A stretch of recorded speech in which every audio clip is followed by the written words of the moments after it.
Okay, here's what happened with the dog situation. For several times in like the past couple months, a dog has been coming over to the property. This dog has been staying at our other landmate's house occasionally when he can't bring him back over. Occasionally when he did come over and I was outside, I would take him back.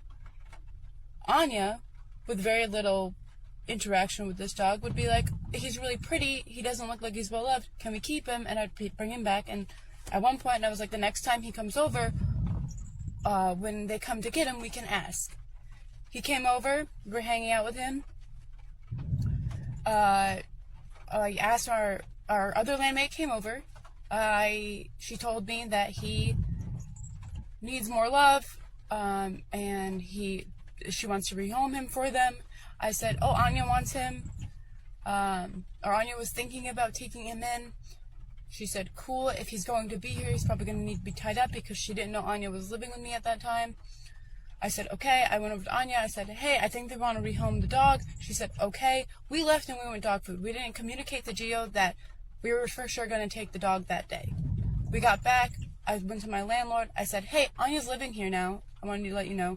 He said, okay, cool. I heard you had an interaction with the dog. And I said, yeah. He said, I'm bringing the dog to a shelter. And I said, okay, Anya wanted to take him in. He said, not allowed. The neighbor is crazy.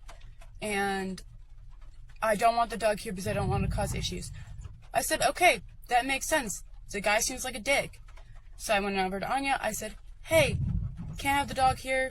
You're allowed to live here. They're not going to raise our rent, but they can't have the dog here. She got upset. I said, it is what it is. Like, we can't change it. That's it. The dog was rehomed.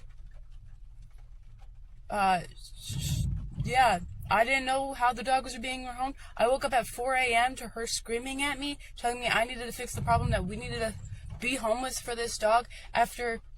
And, like, how were we going to be homeless? I've been homeless. I didn't want to do it again. I didn't want to lose my safety and security, and, like, we were living in a trailer that has no windows. Like, we can't leave the trailer in the woods. What are we going to do? So I told her, no, I don't want to do that. You need to leave because you're screaming at me. And that's what happened. And the dog got rehomed to a really nice family. If anyone has claim over the dog, it's the other person at our property that actually spent more time with the dog. That dog was more often at his door than ours. It's not her dog. Thanks.